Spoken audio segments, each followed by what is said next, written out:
If you're having trouble remembering some past contacts that you entered into Office Accelerator, here's a feature that can help.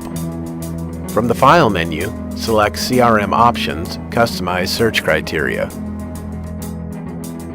Click the drop-down list from a search value that you use least often and change it to Create Date. Click the Done button to save your changes.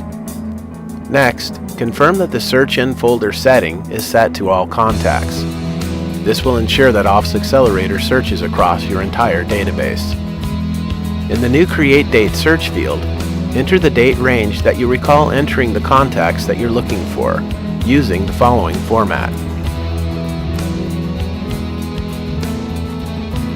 Click the Search button and Office Accelerator will return all contacts that were entered within the given date range.